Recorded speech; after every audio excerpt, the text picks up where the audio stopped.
Welcome back friends in our channel learn easy स्वयं.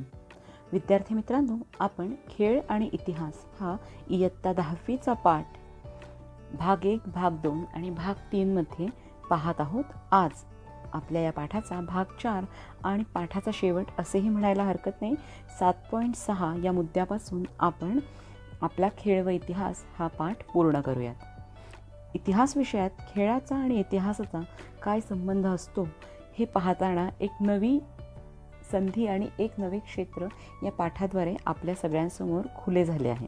बघा, 7.6 खेळ व संबंधित साहित्य व चित्रपट.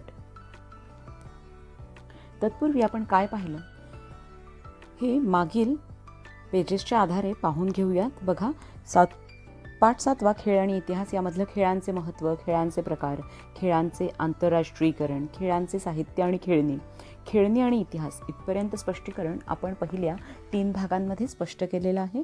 त्याचबरोबर हे नुसतं पाठाचं स्पष्टीकरण न करता बोर्डाच्या प्रश्नपत्रिकांच्या दृष्टीनं कोणत्या पद्धतीचे प्रश्न असू शकतील याचंही विवेचन मी मागील यूट्यूबवरच्या व्हिडिओजमध्ये केलं आहे. त्यामुळे ते मागील भाग आवर्जून पहा. आणि आता आपण 7.6 खेळ आणि संबंधित साहित्य व चित्रपट या मुद्द्याच्या स्पष्टीकरणाकडे वळूयात. खेळाशी संबंधित साहित्य ही एक नवी ज्ञानशाखा आहे. बघा, एक नवीन ज्ञानशाखा. कोणकोणत्या ज्ञानशाखा आहेत इतिहासाशी संबंधित हा प्रश्न पाठ 3 मध्येही येऊन गेला होता. त्यामुळे ही एक वेगळी ज्ञानशाखा जी पाठ 3 मध्ये नोंदवली नाही आहे ती इथे बॉक्स करा, अंडरलाईन करून घ्या. खेळाशी संबंधित साहित्य ही नवी ज्ञानशाखा. इतकंच नाही तर खेळांशी संबंधित पुस्तके, कोश म्हणजे जास्तीत जास्त एका ठराविक खेळाविषयी माहिती देणारे कोश आणि ते तुमच्या बाराखडीच्या आधारे सुरू होणाऱ्या शब्दाच्या साहाय्यानं त्या कोशाची रचना केली जाते. त्यामुळे त्या शब्दाची सुरुवातीचे अक्षर हे पकडून आपण कोशामध्ये त्या आधारे जास्तीत जास्त माहिती शोधू शकतो. मराठी भाषेत नुकताच मल्लखांबांचा इतिहास प्रकाशित झालेला आहे. व्यायाम या विषयावरचा कोश ऑलरेडी आपल्याकडे उपलब्ध आहे. तर खेळ या विषयाला वाहिलेले षटकार हे नियतकालिक म्हणजे मॅगझिन पूर्वी प्रसिद्ध होत होते. त्यामुळे ते सुरुवातीच्या काळातलं क्रिकेटवर असणारं नियतकालिक म्हणून प्रसिद्ध होतं. इंग्रजीमध्ये खेळ या विषयावर विपुल प्रमाणात साहित्य उपलब्ध आहे. खेळ या विषयाला वाहून घेतलेल्या दूरदर्शन वाहिन्याही आहेत. म्हणजे स्टार स्पोर्ट्स वगैरे या जर आपण स्टार स्पोर्ट्ससारखी वाहिनी पाहिली तर खेळ याच विषयाशी, स्पोर्ट्स म्हणजेच खेळ, इंग्रजीमध्ये स्पोर्ट हा शब्द येतो, खेळाशी संबंधित वेगवेगळ्या खेळांच्या स्पर्धा आणि माहिती आपल्याला त्या वाहिनीवर फक्त खेळाशी संबंधित मिळत असते. इतकंच काय तर अलीकडच्या काळात खेळांवर आधारित असणारे चित्रपट आणि खेळाडूंचा जीवनपट यावर आधारित असणारे हिंदी आणि इंग्रजी चित्रपटसुद्धा निर्मित झालेले आहेत. भारतातल्या चित्रपटांचं खास करून आपल्या मातृभाषेतल्या म्हणण्यापेक्षा आपल्या राष्ट्रीय भाषेत हिंदी भाषेत मेरी कॉम आणि दंगल या चित्रपटांचा जर तुम्ही विचार केला तर मेरी कॉममध्ये प्रियांका चोप्रानं भूमिका साकारली होती आणि ती ऑलिम्पिकमध्ये भाग घेणारी आणि कांस्य पदक मिळवणारी पहिली मुष्टियोद्धा म्हणजे बॉक्सर होती. त्याचबरोबर फोगाट बहिणींवर आधारित आमिर खानचा अत्यंत सुप्रसिद्ध चित्रपट दंगल, याच्यामध्ये फोगाट बहिणी यांच्या जीवनावर आधारित, ज्या की कुस्तीगीर होत्या, त्यांच्या जीवनावर आधारित आणि त्यांना कोणकोणत्या प्रकारे संघर्ष करावा लागला यावर आधारित एक चित्रपट आला होता. तो अत्यंत गाजलाही होता. आणि त्यामुळे खेळासाठी किती मोठ्या प्रमाणात मेहनत, सातत्य, सराव, कसरत या सगळ्याचं महत्त्व आपल्याला प्रत्यक्ष चित्रपटातून अधिकाधिक कळतं. आणि यातून व्यवसायाची म्हणजे आर्थिक संधी ही एक नवं दालन आपल्या पुढे उपलब्ध होतं आहे हे लक्षात येते. चित्रपट बनवताना बघा, चित्रपटाचा कालखंड, त्या काळातील भाषा, पेहराव, सामान्य जनजीवन या सगळ्यांचा सखोल अभ्यास करायला लागतो. म्हणजे फोगाट बहिणींच्यावर आधारित असणारा दंगल चित्रपट पाहिला तर त्यातली त्या भागातली जी बोलीभाषा होती, त्या बोलीभाषेतला जो ठेका होता, तो ठेका प्रत्यक्ष फोगाट बहिणी ज्या यूट्यूबवरती त्यांचे व्हिडिओज अवेलेबल आहेत बघा, त्यांचे इंटरव्ह्यूज अवेलेबल आहेत, तुम्ही प्रत्यक्ष खऱ्या ज्या फोगाट बहिणी आहेत त्यांच्या बोलण्याचा ढंग पाहिला. आणि मग चित्रपटातला आमिर खानचा त्यांचे वडील म्हणून साकारलेली भूमिका, त्या फातिमा सना म्हणून जी हिरोईन आहे तिने साकारलेली भूमिका, त्यात त्यांनी त्या भाषेचा टोन, लहेजा अगदी जसाच्या तसा पकडलेला होता. त्यामुळे त्या गोष्टींचा सखोल अभ्यास करायला लागतो, तिथे जावं लागतं आणि प्रत्यक्ष ठिकाणावर प्रत्यक्ष जनजीवन कसं चालतंय ते बघावं लागतं. त्यांचं राहणीमान, त्यांची घरं हे सगळं त्या सेटवर उभं करावं लागतं. त्यासाठी अत्यंत मोठ्या प्रमाणात आर्थिक उपलब्धता, पैसे तर लागतातच, त्याचबरोबर या सगळ्याची जाण असणारा आणि शिवाय ते सामान्य माणसापर्यंत कसं पोहोचवता येईल याचा विचार करावा लागतो. आणि म्हणूनच या सगळ्या गोष्टींचा इतिहासाच्या विद्यार्थ्यांना अभ्यास करणं सहज शक्य होतं आणि ते चित्रपट पाहून पुढच्या पिढ्यांनाही हे सगळं ज्ञान आपोआप मिळत जातं. कोशांतर्गत वा वर्तमानपत्रे किंवा अन्य ठिकाणी क्रीडा या विषयावर लिहिताना खेळाचा इतिहास माहीत असणे आवश्यक असते. बघा, चित्रपटात कुस्ती रंगवायची आहे तर ती पुन्हा पुन्हा तुम्हाला आहे तसं शूटिंग दाखवता येत नाही. नवीन हिरो हिरोईनच्या प्रत्यक्ष सहभागात ती कुस्ती दाखवावी लागली होती. आपण दंगल चित्रपटाचा विचार केला तर त्या काही खऱ्या कुस्तीगीर नव्हत्या. त्यामुळे त्यांना मुळात ज्या फोगाट बहिणी होत्या त्या फोगाट बहिणींकडनं ती तंत्र, ती विद्या, इवन काही प्रशिक्षक ठेवूनही ती विद्या शिकून घ्यावी लागली होती. म्हणून त्यासाठी खेळांचा इतिहास माहिती असणाऱ्या तज्ज्ञांची पुन्हा पुन्हा गरज लागते. बघा, 7.7 आपल्या पाठाचा शेवट, खेळ आणि व्यावसायिक संधी.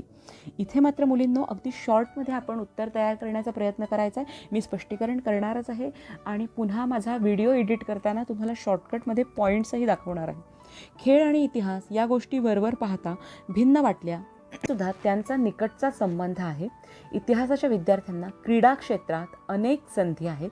ऑलिम्पिक किंवा एशियाड सामने किंवा त्या स्वरूपाची राष्ट्रीय वा आंतरराष्ट्रीय स्पर्धांच्या संदर्भातील लेखन. आता सगळ्यात महत्त्वाचं बघा, लेखक, समीक्षक. आता तिथे लेखन आणि समीक्षा लिहिलं आहे. व्यावसायिक संधी लिहिताना मुलींनी लेखक आणि समीक्षक म्हणून व्यावसायिक संधी उपलब्ध होते. म्हणजे मला कित्येकदा वाटतं पाठ्यपुस्तकाच्या लिखाणातही जर हे शब्द जसेच्या तसे आले असते, काय म्हणून व्यावसायिक संधी मिळते तर लेखक म्हणून. ते लेखनच्या ऐवजी लेखक आणि समीक्षक म्हणून इतिहासाच्या जाणकारांची मदत असं जर लिहिलं असतं तर जास्त श्रेयस्कर आणि उत्तरासाठी विद्यार्थ्यांना समजून घेण्यासाठी सोयीचं झालं असतं. पहिल्या परिच्छेदातून आपल्याला मिळाले लेखक आणि समीक्षक. कशा पद्धतीचे? आंतरराष्ट्रीय स्पर्धांचे ज्ञान असणारे लेखक आणि समीक्षक म्हणून संधी उपलब्ध होते. इतिहासाचे जाणकार म्हणूनही संधी उपलब्ध होते. तदनंतर दुसरा परिच्छेद बघा, खेळांच्या स्पर्धा सुरू असताना त्याबद्दल समीक्षापूर्ण निवेदन. इथे अंडरलाईन करा, समीक्षापूर्ण निवेदन. समीक्षापूर्ण निवेदन करणारे निवेदक या तज्ज्ञांची आवश्यकता असते. आकडेवारी. या तज्ज्ञांना खेळांचा इतिहास, मागील आकडेवारी, खेळातील विक्रम, गाजलेले खेळाडू, खेळासंबंधीच्या ऐतिहासिक आठवण या गोष्टींची माहिती देणे गरजेचे असते. यासाठी इतिहास उपयुक्त ठरतो. म्हणजे जे हे निवेदक आहेत, हे जे अँकर आहेत, हे आत्ता जो चाललेला, समजा उदाहरणासाठी भारत आणि पाकिस्तानचा सामना आपण घेतला तर मागील काळात कोणकोणते सामने होऊन गेले या सगळ्याची माहिती हे निवेदक मिळवत असतात. त्यासाठी मागील इतिहास, त्या दोन राष्ट्रांमधील घडलेल्या सामन्यांचा एक लेखाजोखा तयार केलेला असतो. तो सगळा त्यांना पडताळून पाहता येतो. पुस्तकाच्या स्वरूपात असतो, डॉक्युमेंटच्या स्वरूपात असतो. त्या डॉक्युमेंट्समधनं हे निवेदक जे आहेत, हे अँकर्स जे आहेत, ते टिपणं काढून घेतात आणि प्रत्यक्ष सामना सुरू झाल्यावर जुन्या आठवणींना उजाळा देत ते त्यांचं अँकरिंग, निवेदन अधिक अर्थपूर्ण करत असतात. त्यामुळे इथे आपला दुसरा मुद्दा मिळाला, खेळांची माहिती असणारे समीक्षापूर्ण निवेदन करणारे निवेदक. तिसरा मुद्दा बघूयात, दूरदर्शनवरून हॉकी, क्रिकेट, फुटबॉल, कबड्डी, बुद्धिबळ इत्यादी खेळांच्या सामन्यांचे प्रत्यक्ष सामना चालू असतानाचे प्रक्षेपण चालू असते. विविध वाहिन्यांमुळे या खेळांसंबंधित नोंदी ठेवणारे महत्त्व प्राप्त झाले आहे. नोंदी ठेवणाऱ्या खेळासंबंधी नोंदी ठेवणाऱ्या तज्ज्ञांना महत्त्व प्राप्त झालेले आहे. खेळाशी संबंधित असणाऱ्या वाहिन्या 24 तास सुरू असतात. साहजिक आहे, यामुळे या खेळाशी संबंधित असणाऱ्या वाहिन्यांमध्ये सुद्धा रोजगाराच्या अनेक संधी उपलब्ध होतात. अँकर म्हणून, डिरेक्टर म्हणून, प्रत्यक्ष सामन्याचे शूटिंग काढणारे फोटोग्राफर म्हणून या पद्धतीनं आपल्याला व्यवसायाच्या अनेक संधी उपलब्ध होतात. खेळांच्या स्पर्धांमध्ये पंचांची आवश्यकता. अंडरलाईन करायचं आहे, पंचांची आवश्यकता या शब्दाला. पंच म्हणून सुद्धा व्यावसायिक संधी आणि पंच म्हणून पात्रता प्राप्त करण्यासाठी परीक्षा असतात. अशी पात्रता प्राप्त केलेल्या पंचांना जिल्हा, राज्य, राष्ट्रीय, आंतरराष्ट्रीय स्तरावर पंच म्हणून काम करण्याची संधी मिळते. सरकारी आणि खाजगी पातळीवरून खेळांना उत्तेजन देण्याचे प्रयत्न चालू आहेत. खेळाडूंसाठी शिष्यवृत्तींची व्यवस्था करण्यात आलेली आहे.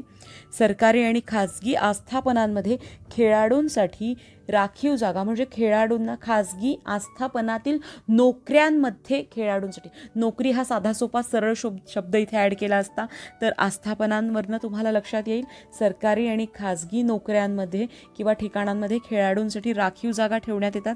त्यामुळे त्यांना आर्थिक स्थैर्य मिळतं, नोकरीत स्थिरता मिळते आणि त्यांना खेळासाठी अधिक सरावासाठी वेळही दिला जातो.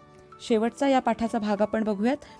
माहीत आहे का तुम्हाला क्रिकेट सामन्यांचे मराठी भाषेतून समालोचन पूर्वी समालोचक म्हणूनही, मग समालोचक म्हणून व्यावसायिक संधी लक्षात घ्या, बॉक्स करा, शब्द लिहून घ्या. पूर्वी बाळ ज पंडित करत असत. आकाशवाणीवरून हे धावते वर्णन ऐकण्यासाठी लोक जीवाचा कान करत असत. हे समालोचन करताना बाळ पंडित त्या मैदानाचा इतिहास, खेळाडूंचा इतिहास, खेळाशी संबंधित असणाऱ्या आठवणी, पूर्वीचे विक्रम यांची माहिती देत असत.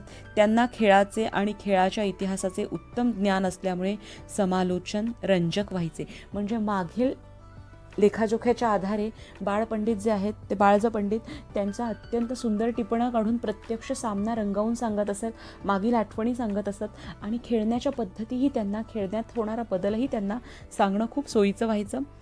ती डॉक्युमेंटरी ही रेडिओवर, आकाशवाणीवर जमा आहे. तिथूनही आपण ती डॉक्युमेंटरी एक इतिहासाचा दस्तऐवज म्हणून खेळांच्या संदर्भातला अभ्यासू शकतो. इथे आपला पाठ 7 खेळ व इतिहास पूर्ण झालेला आहे. स्वाध्यायाचा जर तुम्ही विचार केलात तर मी जे स्पष्टीकरण केलं आहे त्याच्या आधारे तुम्ही या सगळ्या गोष्टी, हा स्वाध्याय अगदी सहज सोडवू शकाल. आपण इथे थांबूयात विद्यार्थी मित्रांनो. लवकरच पुढील पाठ आणि राज्यशास्त्राचे काही पाठ मी स्पष्ट करणार आहे. तुम्हाला माझा प्रयत्न आवडला, परीक्षेच्या दृष्टीनं मी तयार करून सांगणारे, स्पष्ट करून सांगणाऱ्या प्रश्नांचे प्रकार आणि प्रश्नांचं स्पष्टीकरण आवडलं असेल तर चॅनल नक्कीच लाईक, शेअर आणि सबस्क्राईब करा. आणि हे माहीत आहे का तुम्हाला, याचबरोबर आकाशवाणी, रेडिओ, दूरदर्शन मागच्या पाठामधलं जो प्रसारमाध्यमांच्या पाहिलं तर अशा पद्धतीच्या ज्या चौकटी आलेल्या आहेत त्या परिच्छेदावरून उत्तरलेखन करा. यासाठीही खूप महत्त्वाच्या ठरत आहेत, हे लक्षात घ्या. आणि बोर्डाच्या दृष्टीनं 4 मार्कांचा हमखास गुण मिळवून देणारा प्रश्न म्हणून त्याची तयारी करायला सुरुवात करा. Stay blessed, stay happy and kindly subscribe my channel if you like my attempt. Thanks a lot.